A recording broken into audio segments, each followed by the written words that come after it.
Friends, subscribe करें let's learn को और प्रेस करें इस बेल आइकन को, जिससे हर एक वीडियो का अपडेट आपको टाइम से मिल जाए। Thank you. Hello friends, this is Himanshi and welcome to let's learn. तो आज हम अपने 30 क्वेश्चंस को डिस्कस करेंगे अपनी डेली सीरीज में, जिसमें होंगे teaching learning materials plus diagnostic teaching से रिलेटेड, रेमेडियल टीचिंग से रिलेटेड, कुछ एरर्स से रिलेटेड क्वेश्चंस होंगे, 2-3 टॉपिक मिक्स करके। और बहुत इंटरेस्टिंग क्वेश्चन होने वाले हैं, हर एक एग्जाम में बनते हैं इस टॉपिक से क्वेश्चन। फटाफट से कवर करेंगे जो भी टाइप्स हो सकते हैं।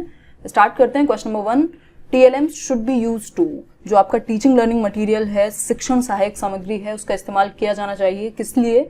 टीचिंग को इम्प्रेसिव बनाने के लिए, इम्प्रेसिव कहें या इंटरेस्टिंग कहें, जिससे इन्वॉल्वमेंट ज़्यादा से ज़्यादा हो, या फिर मेक टीचिंग एंटरटेनिंग, मनोरंजक बनाने के लिए मनोरंजक बना दीजिए आप शिक्षण को TLM की मदद से।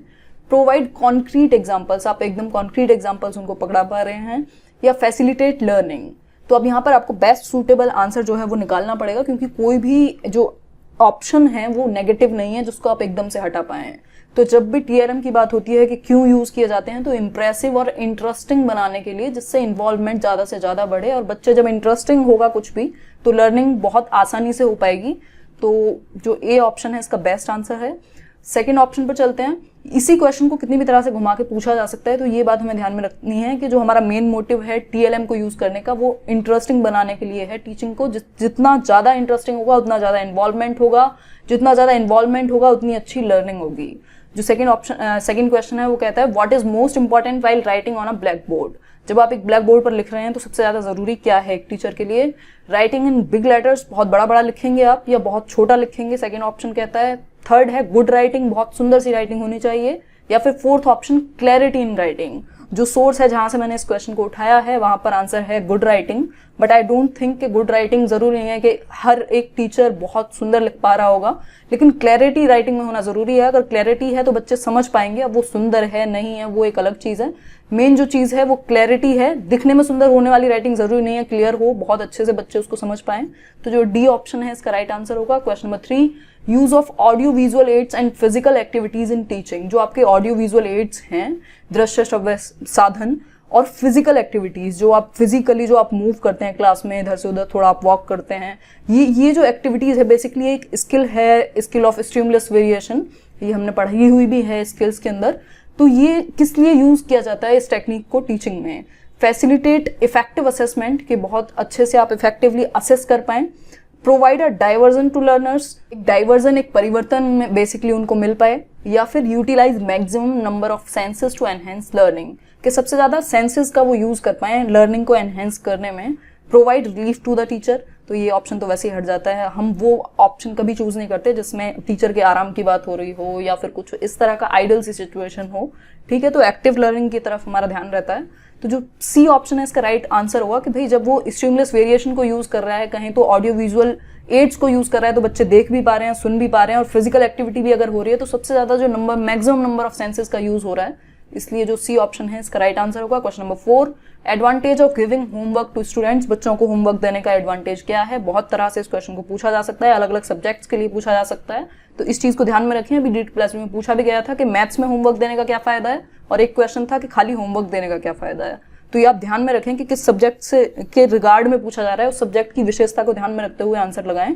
देखते हैं ऑप्शन में के जो अगर नॉर्मल इन जनरल होमवर्क देने का क्या फायदा है, हम बहुत अच्छे से पता लगा सकते हैं कि कोई इसका अदर ऑप्शन सूटेबल नहीं है। बेस्ट ऑप्शन जो होता है कि उनमें बच्चों में हैबिट डेवलप हो पाए सेल्फ स्टडी की, वो खुद भी पढ़ना सीख पाए, हमेशा उतना ही ना रह जाए जितना क्लास में कराया जाता है। तो जो डी ऑप्शन है इसका राइट आंसर है। आगे चलेंगे 5th क्वेश्चन पर। The errors of students indicate, जो गलतियां बच्चे करते हैं, एरर्स हैं, वो क्या क्या दर्शाते हैं? ए ऑप्शन कहता है check the ability of grouping, कि आप उन्हें ग्रुप्स में डाल सकते हैं, उनकी एबिलिटी जो है ग्रुपिंग की उस तरह से आप मैनेज कर सकते हैं उनको। या फिर टू एक्सटेंड देयर नॉलेज, उनकी नॉलेज को बढ़ा, उनकी नॉलेज में जो विस्तार हुआ है उसको शो कर रहा है। या फिर रेमेडियल स्ट्रेटजीज नीडेड, जो आपकी रेमेडी है, जो निदानात्मक शिक्षण है, उसको आप अपनाएं, इस बात को इंडिकेट करते हैं एरर। या फिर need for the differentiated curriculum, के अलग आपको करिकुलम यूज करना है। तो जो रेमेडियल स्ट्रेटजीज हैं, मतलब कि निदानात्मक शिक्षण की जरूरत कहाँ है, ये बात बच्चों के एरर, बच्चों की गलतियां ये दर्शाती हैं कि आपको निदानात्मक शिक्षण की जरूरत है, रेमेडियल स्ट्रेटजीज अपनानी है आपको, ताकि उनकी जो गलतियां हैं वो ठीक हो जाएं। रेमेडियल टीचिंग रेफर्स टू, जो निदानात्मक शिक्षण है बेसिकली, वो किस चीज को रेफर करता है? To address gaps in learning, के जो लर्निंग में जो गैप्स आ गए हैं, कहीं कहीं जो कमियां रह गई हैं, उसको दर्शाता है। या टेस्ट लर्नर्स पेरियोडिकली, के लर्नर्स को पेरियोडिकली टेस्ट किया जा रहा है पीरियड्स में। या after the regular school hours, after the school regular school hours मतलब जो नॉर्मल स्कूल आवर्स हैं उसके बाद आपकी जो टीचिंग है वो रेमेडियल टीचिंग कहलाती है। बिल्कुल गलत। To help bright learners to excel, जो अच्छे लर्नर हैं उनको एक्सेल करने में मदद करती है। सीधी सी बात है, निदानात्मक शिक्षण है क्या, इसको समझ लेते हैं। निदानात्मक शिक्षण जो है वो शिक्षण है जब आप देखते हैं कि जब बच्चे की जो कमियां हैं, जो आपने डायग्नोज की हैं, पता लगाया है जिनका, उनको आप रेमेडी दे पा रहे हैं, उनको आप निदान कर पा रहे हैं, उनकी समस्याओं को सुलझा पा रहे हैं। तो ये क्या है, ये बताती है कि जो गैप्स रह गए बच्चे की लर्निंग में, जो बीच में गैप्स आए हैं, उनको ये दर्शाएगी, उनको दिखाएगी रेमेडियल टीचिंग। जब आप रेमेडी करेंगे तो आपको पता लगेगा कि क्या गैप्स रह गए थे लर्निंग में, जिससे प्रॉब्लम आ रही थी, एरर्स हो रहे थे। फटाफट से कवर करेंगे। Question number 7, the best remedy for students problems related with learning is, सबसे बेहतर जो रेमेडी है स्टूडेंट्स की परेशानियों को ठीक करने की लर्निंग से रिलेटेड, वो क्या है? Supervised study in library, library में supervised study. Suggestion for the hard work, diagnostic teaching, suggestion for private tuition. Diagnostic teaching जो है बेस्ट तरीका है आपकी किसी भी रेमेडी करने के लिए। सबसे पहले क्या होगा, अगर आपको एक उपचार करना है, एक परेशानी को ठीक करना है, तो आप पहले डायग्नोज करेंगे, देखेंगे कि परेशानी है क्या। तो सबसे पहला जो स्टेप है, बेस्ट जो एक तरीका है, वो डायग्नोस्टिक टीचिंग है। उसके बाद आप रेमेडी देते हैं। The purpose of remedial teaching is to, क्या मतलब जो पर्पज है रेमेडियल टीचिंग का, जो निदानात्मक शिक्षण है आपकी, उसमें जो आप बेसिकली उपचार दे रहे हैं, क्या पर्पज है इसका? टेस्ट रिसेंटली टॉट कंटेंट, अभी ये हमने समझा भी था कि जो आपने जल्दी कुछ टाइम पहले ही अपने कंटेंट को पढ़ाया है उसी को दोबारा से टेस्ट कर रहे हैं। Introduce new content, teaching again the topic content not properly learn. C option बिल्कुल राइट आंसर है कि भाई जो बच्चों ने कोई ऐसा टॉपिक या ऐसा कंटेंट जो उन्होंने सीखा था पहले लेकिन प्रॉपरली नहीं सीख पाए, उसी को दोबारा सिखाना रेमेडियल टीचिंग है। सी ऑप्शन इसका राइट आंसर है। फटाफट से करेंगे अब। Question number 9, which of the following is not considered a project aid. Project aid कौन से होते हैं? जो प्रक्षेपण वाले होते हैं, जैसे कि आपकी जितने भी ओवरहेड प्रोजेक्टर्स हैं जो प्रोजेक्ट करें किसी चीज पर, आपके बोर्ड पर या आपके प्रोजेक्टर पर, स्लाइड के थ्रू या किसी भी तरह से। तो इसमें से ये पूछ रहे हैं कि कौन सा एक प्रोजेक्ट एड नहीं है, प्रक्षेपण का जो माध्यम है वो नहीं है। स्लाइड प्रोजेक्टर भी एक सीधे सीधे नाम से ही हम पता लगा पा रहे हैं कि प्रोजेक्टर का प्रोजेक्ट एड है। ब्लैक बोर्ड आपका प्रोजेक्ट एड बन सकता है आज के टाइम पे, अगर आप जुगाड़ की बात करें कि प्रोजेक्टर आप सीधा ब्लैक बोर्ड पर लगा दें, तो व्हाइट बोर्ड बेसिकली। बट जो रियलिटी है वो ये है कि जो आपका प्रोजेक्ट एड में ब्लैक बोर्ड नहीं आता है, एक बहुत साधारण सा एड है जो बिना किसी एक तंत्र के या कहें तो टेक्नोलॉजी के यूज होता है सिंपली। ओवरहेड प्रोजेक्टर जो है एक प्रोजेक्ट एड में आता है जिसमें आप शीट्स लगा करके और दिखाते हैं। ये एपीडायस्कोप भी प्रोजेक्ट एड के अंदर आता है। बी ऑप्शन इसका राइट आंसर है। सिर्फ ब्लैक बोर्ड ही एक ऐसा माध्यम है यहाँ पर जो प्रोजेक्ट एड नहीं है। Question number 10, what do you think is the best tool to motivate students. बच्चों को मोटिवेट करने के लिए सबसे बेहतर तरीका कौन सा है? Make lessons most interesting. बिल्कुल सही बात है, आप अपने लेसन को सबसे ज्यादा इंटरेस्टिंग बनाएं। अब वो किसी भी तरह से आप बनाएं, चाहे आप ऑडियो विजुअल एड्स का यूज करें, चाहे कोई और तरीका आप अपनाएं, ये सारी चीजें इसी के अंदर आ जाती हैं जो बाकी के तीनों ऑप्शन हैं। Question number 11, nowadays both teachers and students, जो आज के टाइम पे जो टीचर्स और स्टूडेंट्स हैं दोनों को कंप्यूटर के बारे में जानकारी होनी चाहिए या बिल्कुल नहीं जानना चाहिए कंप्यूटर के बारे में, या उनको पता नहीं होना चाहिए कि कैसे ऑपरेट करते हैं कंप्यूटर्स को, या फिर कंप्यूटर सेवी होने चाहिए, टेक सेवी होने चाहिए, मतलब कि उनको बहुत अच्छे से आना चाहिए कंप्यूटर ऑपरेट करना।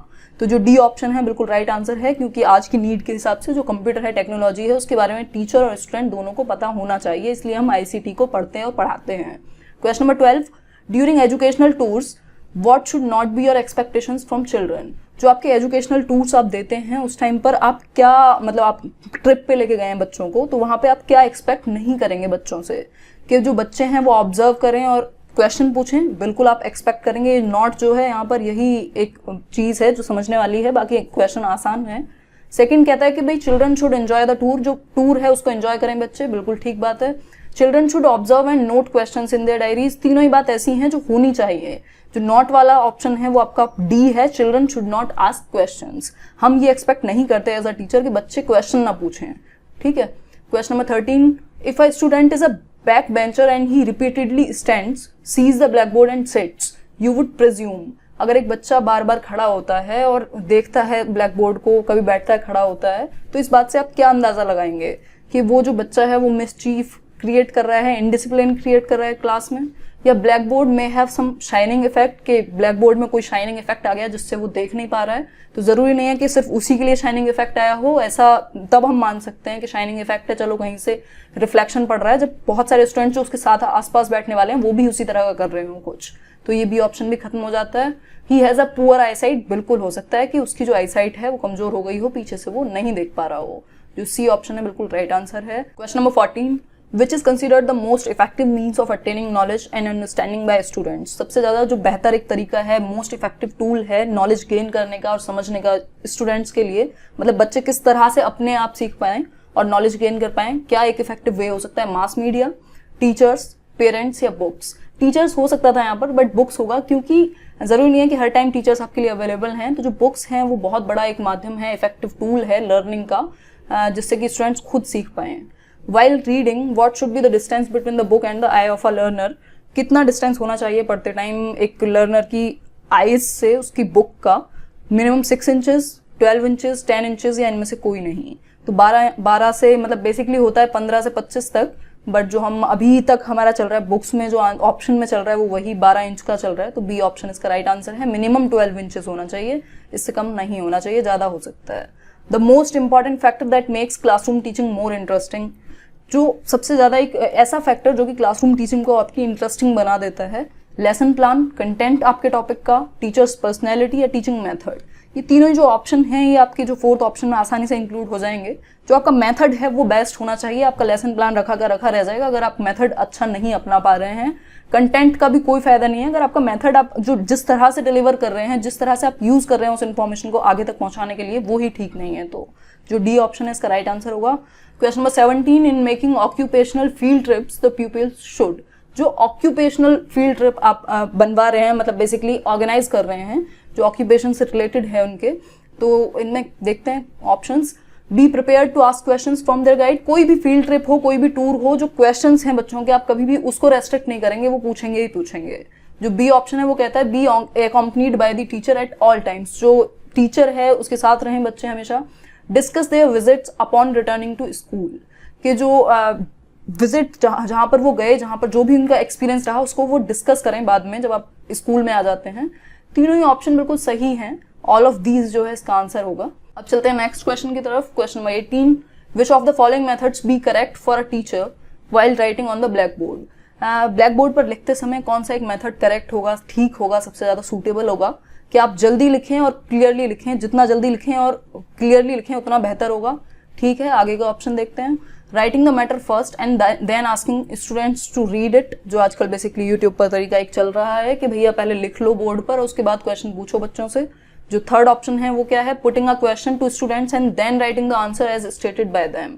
कि आप क्या करेंगे, क्वेश्चन पुट करेंगे क्लासरूम में, पूछेंगे कुछ, उसके बाद जो बच्चे आंसर दे रहे हैं उसको आप स्टेट करेंगे। मतलब कि आपने क्या किया, अगर आपने 4 बच्चों से आंसर लिया तो वो आप साथ के साथ वहां पर लिखते जा रहे हैं जिन 4 लोगों ने बताया। इससे क्या होगा, बहुत ज्यादा उनको कंसीडरेशन मिलेगा, उनकी इंडिविजुअलिटी पर फर्क पड़ेगा। वो देखेंगे कि भाई हाँ, हमें कंसीडर किया जा रहा है हमारे आंसर को, और एनकरेज होंगे स्टूडेंट्स आंसर देने के लिए।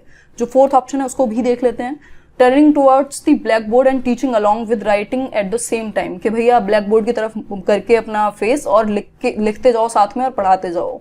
तो जो डी ऑप्शन है बिल्कुल हट जाता है। सी ऑप्शन इसका बेस्ट आंसर है कि भाई आप पहले क्वेश्चन पूछेंगे बच्चों से और जो वो उनके द्वारा जो आंसर निकल करके आ रहे हैं वो आप वहां पर लिखेंगे बोर्ड पर। आगे चलते हैं। Question number 19, the black board can be utilized best by a teacher. जो ब्लैक बोर्ड का जो यूटिलाइजेशन है टीचर के द्वारा इस्तेमाल सबसे बेहतर तरीके से हो सकता है। ये ऑप्शन देखते हैं। Putting the matter of teaching in black and white. Black and white में आप मतलब डायग्राम्स बेसिकली बना रहे हो आप। Second option, making the students attentive, बच्चों को अटेंटिव करके। हाईलाइटिंग द टीचर हिमसेल्फ, अपने आप को हाईलाइट करेगा टीचर। या writing the important and notable points. जो सबसे बेहतर तरीका है, जो बेस्ट यूटिलाइजेशन है आपके ब्लैक बोर्ड का, वो इंपॉर्टेंट एंड नोटेबल पॉइंट्स को आप वहां पर लिखेंगे। सारी रामायण लिखी हुई तो आपकी बुक्स में भी है, आप एक्सप्लेन भी कर सकते हैं लेक्चर मेथड से, लेकिन जो इंपॉर्टेंट और नोटेबल पॉइंट्स है जिनको नोट करना चाहिए वो ही आप ब्लैक बोर्ड पर लिखते हैं। डी ऑप्शन जो है इसका राइट आंसर है। जो फर्स्ट ऑप्शन है, जो डायग्राम है, basically writing in black and white का मतलब है डायग्राम्स बनाना, तो जरूरी नहीं है कि सारी चीजें आप डायग्राम्स बना करके समझा पाएंगे। डी ऑप्शन राइट आंसर है। Question number 20, dynamic approach to teaching means, जो डायनामिक अप्रोच है टीचिंग की उसका क्या मतलब है। ऑप्शन देखते हैं, teacher should be energetic and dynamic, जो टीचर है वो एनर्जेटिक होना चाहिए और डायनामिक होना चाहिए, प्रगतिशील होना चाहिए।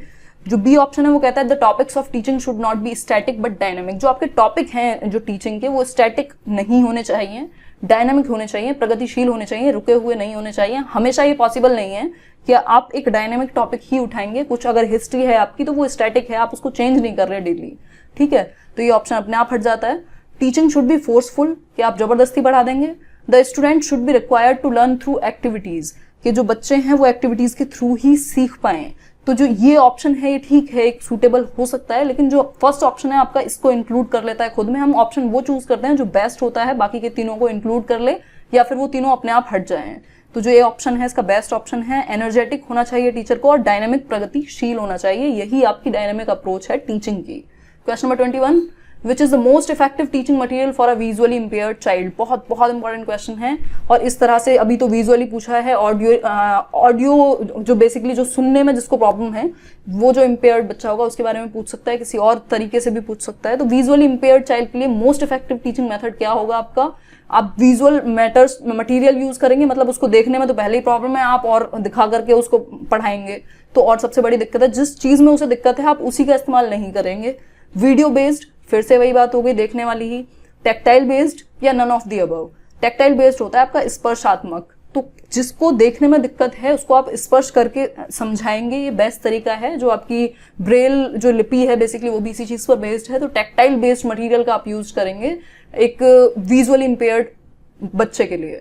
Question number 23, cinema is considered as, जो सिनेमा है आपका उसे कंसिडर करते हैं आप किस तरह से। एक नॉन फॉर्मल एजेंसी है एजुकेशन की, फॉर्मल एजेंसी है, एक्टिव एजेंसी है या इनफॉर्मल एजेंसी है।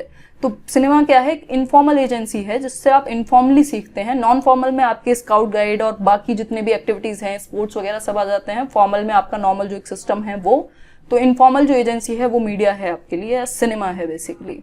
Question number 24, a diagram speaks more than 1000 words, the statement means that the teacher should. मतलब एक डायग्राम, ये एक सेइंग है, एक कोट है जो कहता है कि जो डायग्राम है वो आपके 1000 वर्ड से ज्यादा बोलता है। तो इसका क्या मतलब है, आप इंटरप्रिटेशन क्या निकालते हैं इसकी।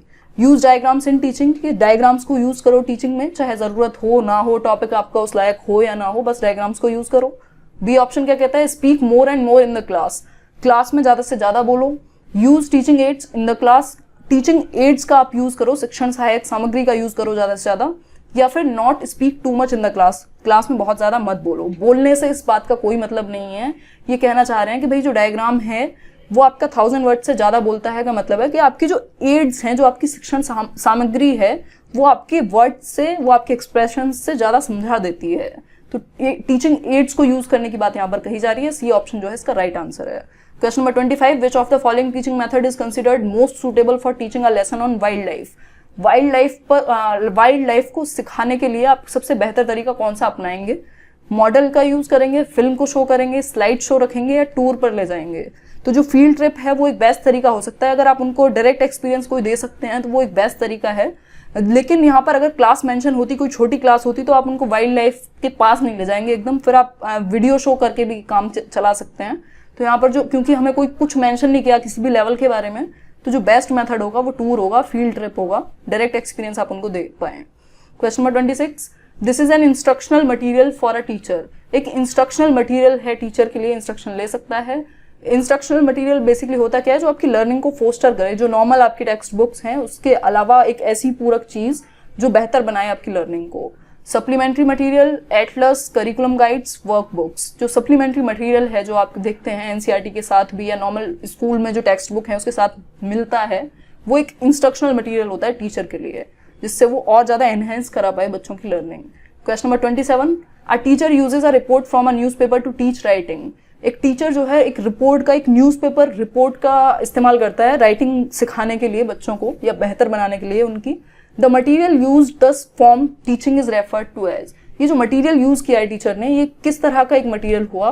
रियलिस्टिक मटीरियल है, एक्सटर्नल मटीरियल है, नेचुरल मटीरियल है, ऑथेंटिक मटीरियल है। देखिए रियलिस्टिक होना ना होना कोई जरूरी नहीं है, एक ऐसे टॉपिक पर भी एक आर्टिकल हो सकता है जो रियलिस्टिक ना हो, एक्सटर्नल मटेरियल है, बिल्कुल 110% सही बात है कि एक टेक्स्ट बुक मटेरियल तो नहीं है, एक्सटर्नल मटेरियल है। नेचुरल है या नहीं है, इस चीज को भी आप कह नहीं सकते, डिपेंड करता है किस तरह का आर्टिकल है। ऑथेंटिक है या नहीं है ये भी डिपेंड करता है, क्योंकि आर्टिकल बहुत सारे लिखे जाते हैं, जरूरी नहीं है सब ऑथेंटिक होंगे। बी ऑप्शन जो है इसका राइट आंसर है, एक्सटर्नल मटेरियल है, बाहरी मटेरियल है basically. Question number 28, the quality of a good science text book is, जो आपकी साइंस की टेक्स्ट बुक है, एक अच्छी साइंस की टेक्स्ट बुक क्या है, उसके अंदर क्वालिटी किस तरह की होगी। ऑर्गेनाइज्ड कंटेंट होगा, बिल्कुल ठीक बात है। लेटेस्ट इंफॉर्मेशन इंक्लूड होनी चाहिए, ठीक है। डायग्राम्स हो, ठीक है। कॉस्टली हो, ये बिल्कुल ठीक नहीं है, कोई कॉस्टली होने से अच्छे होने का कोई संबंध नहीं है, स्पेशली बुक्स में। और ऑर्गेनाइज्ड कंटेंट हो, डायग्राम्स हो, ठीक है बात, लेकिन क्योंकि साइंस पर यहाँ पर हम फोकस कर रहे हैं, तो जो लेटेस्ट इन्फॉर्मेशन है, क्योंकि साइंस आपकी रात और दिन चेंज होती है, स्टैटिक नहीं है, डायनामिक है, तो जो लेटेस्ट इन्फॉर्मेशन इंक्लूडेड है, जो लेटेस्ट एक्सपेरिमेंट है, जो भी एक रिसर्च है, वो इंक्लूड करनी चाहिए, बिल्कुल लेटेस्ट इन्फॉर्मेशन के साथ होनी चाहिए साइंस की टेक्स्ट बुक। आगे चलेंगे, question number 29, the mechanism of breathing in class 7th should be explained bye the teacher in effective way by using, मतलब 7th क्लास के लिए आप ब्रीदिंग का जो एक मैकेनिज्म है, जो इस तरह से आप सांस लेते हैं, उसको किस तरह से आप एक्सप्लेन करेंगे, सबसे बेहतर तरीका क्या होगा। टेक्स्ट बुक का यूज करके, चार्ट्स का यूज करके, इम्प्रोवाइज्ड अपार्टस, या फिर OHP शीट्स। OHP शीट्स होती हैं आपकी ओवरहेड प्रोजेक्टर की जो शीट होती हैं, जो ट्रांसपेरेंट होती हैं। तो यहाँ पर जो हम बात करें ब्रीदिंग एक मैकेनिज्म दिखा रहे हैं, तो आपको जो इम्प्रोवाइज्ड अपार्टस हैं, जो नए बिल्कुल क्या कहें एक यंत्र हैं, उसका आप यूज करेंगे, बिल्कुल बेस्ट जो यंत्र होगा। सी ऑप्शन इसका राइट आंसर है। क्वेश्चन नंबर 30, लास्ट क्वेश्चन है, instructional aids are used by the teacher to, जो इंस्ट्रक्शनल एड्स हैं, एक क्वेश्चन हमने अभी किया भी था सप्लीमेंट्री एड वाला। इंस्ट्रक्शनल एड्स किस लिए इस्तेमाल किए जाते हैं टीचर के द्वारा? ग्लोरीफाई द क्लास, कि ग्लोरीफाई कर देंगे क्लास को, क्लैरिफाई करेंगे कंसेप्ट को, अट्रैक्ट करेंगे स्टूडेंट्स को, या एंश्योर करेंगे डिसिप्लिन को। जो क्लैरिटी है उसके लिए, क्लैरिफाई करने के लिए, कंसेप्ट को और अच्छे से जानने के लिए, फोस्टर करने के लिए लर्निंग को, इंस्ट्रक्शनल एड्स का इस्तेमाल किया जाता है टीचर के द्वारा। तो क्लैरिटी के लिए किया जाता है बेसिकली। जो बी ऑप्शन है इसका राइट आंसर है। तो ये थे आज के 30 क्वेश्चंस। आई होप हमने अच्छे से डिस्कस किए हैं, आपको अच्छे से समझ आए हैं, और ये एक बार आप फिर से भी प्रैक्टिस करके देख सकते हैं। It's like an online test. तो अगर वीडियो पसंद आई हो तो वीडियो लाइक करें, कमेंट सेक्शन में बताएं कोई भी सजेशन हो आपका तो। Thank you guys, thanks for watching, this was Himanshi signing off. अगर चैनल को सब्सक्राइब नहीं किया है तो प्लीज कर लीजिए। Thank you.